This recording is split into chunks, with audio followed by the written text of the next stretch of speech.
Owners want a bill excluding them from antitrust laws. Chairman Sam Ervin objects to the bill and threatened a move to repeal exemptions for pro football and baseball.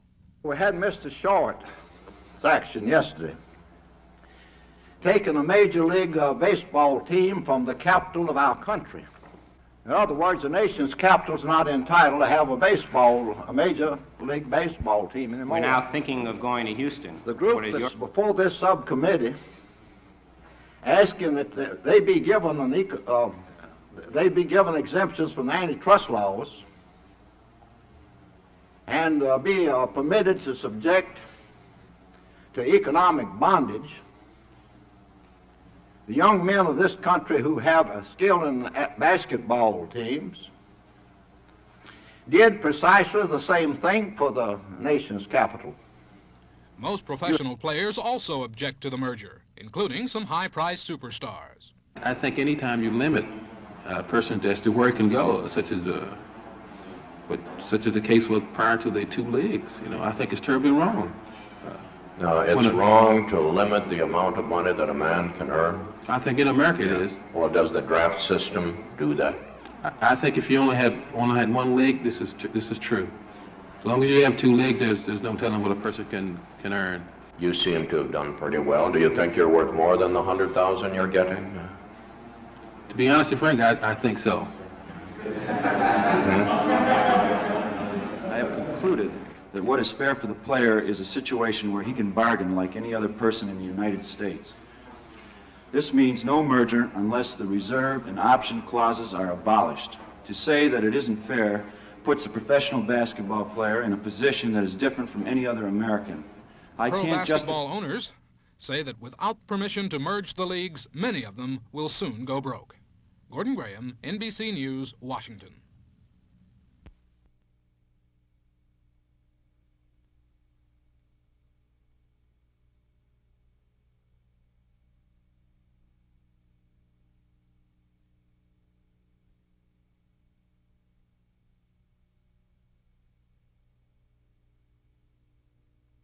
No, well, because of prior you don't know whether he's opposed to the merger or whether he was just in a position by reason of having signed a prior agreement, he was not in a position to become a party to the lawsuit. Yes, that's true. Yes.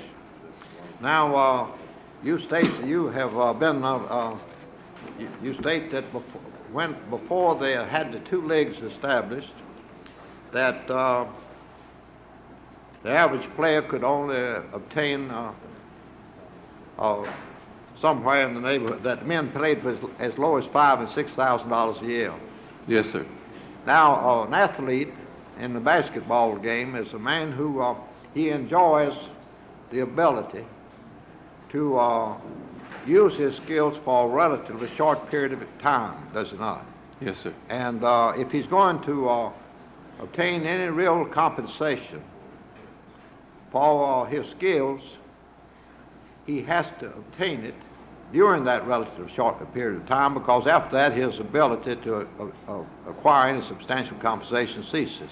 That's correct. And for that reason, it's necessary for an athlete to obtain a fair compensation during that short period of time. Yes, sir. Now, you state that as far as you can personally... The aspect of being traded. Although certain instances it's never been presented to you, but yet and still when it was come, just a mental adjustment I had to make. It wasn't that difficult. The only thing I had to worry about was certain friends that I made in Cincinnati over the last 10 years.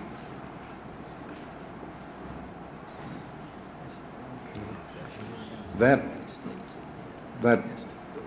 transfer of the player contract has always been a very controversial and sensitive thing. But I've had the feeling that it's contributed to the maintenance of a level of competition that in the long run is good for everybody. I must add, in my contract... Sure helped Milwaukee in your case. Well, I must add in my contract, in my situation that occurred with me, I had a clause put in some years ago, which I had the final veto on any trade that was made. I was offered to Baltimore first, but I didn't care to go to Baltimore for some personal reasons. And so as a result, I sought to go to Milwaukee. Thank you. Do you, excuse me, I just wanted to ask you, do you know any In that regard, Well, this would be my 12th year in professional basketball, and I've seen some of the ills that were brought on the ball players when I first started playing basketball. And I think it's terribly wrong for anyone to limit anyone's ability to earn more money, no matter where it may be, whether it's in business or, as you say, you said earlier that you don't feel that basketball it's a sport and not a business where the guys play and it don't work. But I understand this. A lot of people have this attitude. But this is a negotiating problem, you know. well, your contract really is $700,000, isn't it? Yes, it is. For 3 years, but it's payable over a period of time. Yes, it is. You've done pretty well. Would you, again, I say, do you think there Well- was a limitation in your case on earning ability? Well, I must say this before since you talk about the $700,000 that I'm earning. I think any sport, I think it's a fascinating aspect of our life because you're only paid on what you've done and not on what you hope to do in the future. So this is one good way of owners can tell, and this is a way they can compensate you for what you've done over the past. They know what I've done over the past, and they figure that I'm going to do this in the future. So this is why I was paid this. And here again, I must say this for speaking about getting salaries that being paid. No owner will pay you any more than he thinks you're worth. So, you know, you talk about making my $700,000 or this player making $1 million. If owner doesn't think he's worth it, he shouldn't pay him. Mm-hmm. Well, of course, you have in your mind then that a draft system is one that limits players' earnings. Is that the idea? The way the situation is now, as long as you have two leagues, I don't think per se, if a player's not offered enough money by X team, he may switch to go to Y in another league. So therefore, to a certain extent, he's not limited to a certain extent in this one situation. If it were true that professional team sports could not exist and could not thrive and could not... these undefined and unlimited penalties that could be inflicted on it? Would the chairman clarify whether those untold amounts that would be involved are under the proposed agreement by the NBA to the players or under the present contract? That is a proposal of the That owners. is right. A proposal That is of the right. owners, which if you exempt them from the antitrust laws, they can put it in effect without any agreement with the players. That's a proposal, however, and Which it is has not been accepted, and my questions were directed to the present contract and to the present arrangement. Yes, the present arrangement, that's what we're fighting to keep, is the present arrangement instead of having this additional penalty put on these clubs so they won't dare to let a free agent be a free man. It's right interesting. Atlanta was paying you $35,000. And when you left them, they said that you were worth $4 million to them. And it's a queer coincidence, but if you take $4 million and loan it out at 5% interest per year, it makes $200,000 exactly the amount that your present team is paying you. So Atlanta was paying you $165,000 a year less than they said you were worth. Thank you. Thank you very much. Thank you. Call the next witness. I'll keep going because I've got to. In the league change, I have seen the sport become more popular. At the same time, competition between the two leagues has grown. The question now is what's going to happen to the sport. There will be no financial benefits for me in keeping the two leagues competing for my services because I'm in the twilight of my career, but I still care about my sport and its future. After looking at this issue and coming at it from a lot of different angles, I have decided what I think is fair for everyone. I was around in the early 60s when total salaries of teams were $200,000. Back there I was also the coach and saw salary negotiations from within management as well as from outside. During this period, I also saw an unbelievable growth of the Players Association. I have been a player rep and have participated in bargaining sessions with the owners. I saw at the beginning when many players in the league, even some of my teammates, were afraid. We had the the natural reticence in dealing with management and accepted what they knew best. We were a long time coming to a position where we were confident enough to bargain on equal strength. I have been surprised sometimes at our unity and purpose. I have seen that unity grow from small issues concerning a few players to where today there is 100% agreement on our position vis-a-vis the merger right now. I don't know much about legal arguments. I don't know much about the economic details of the teams. I only know what is fair to me and to future players after 10 years in the sport, in the league, after being on management side, after being at the players' negotiations, and dealing with the owners. Isn't it true that there must be competition, or at least the ability to compete, between different owners for a player's services before the player has any chance to make a bargain?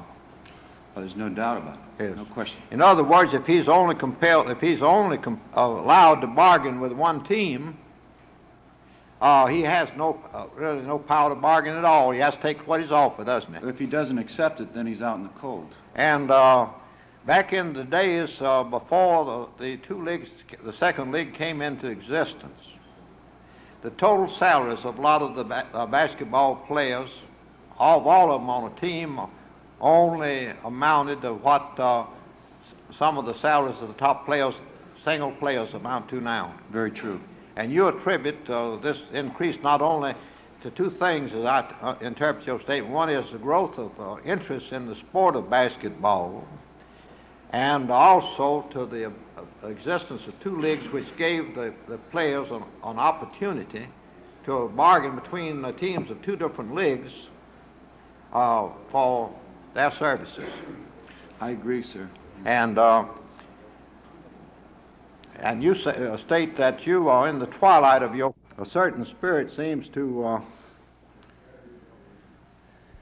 dominate men who seek to have other human beings placed under economic bondage to them.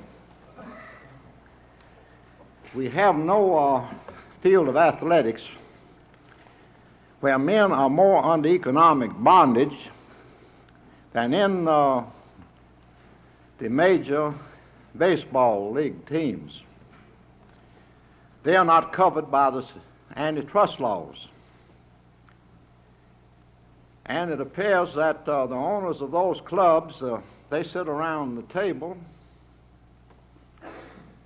and they apportion among themselves economic skills of baseball athletes. And men that sit around the table together, they usually operate on a principle, you scratch my back and I'll scratch yours when yours itches. Well, as I understand it, as ancient as I am, since the time I was about 2 or 3 years old. I remember as a child reading about Walter Johnson and what a great pitcher he was. And it illustrates, you know, that an attitude, I think, that the public be damned because of a man who bought the franchise here. And those who hold similar franchises and want to move theirs when they can, well, they all, most of them voted to let him move it from the nation's capital, basketball field. It's true it was not prospering, but it did allow the people in the nation's capital the right to go to a basketball game played by major leagues in the capital. So the men that are now asking Congress to give them economic bondage power over skilled athletes in basketball, they gave the owner of the Washington franchise pecuniary benefits totaling $1,750,000 to move that team on down to Virginia and rename it to Virginia Squires, in order that the Baltimore Bullets might compel every person in the District of Columbia who wanted to see a major league basketball game to journey 40 miles for the privilege of seeing it.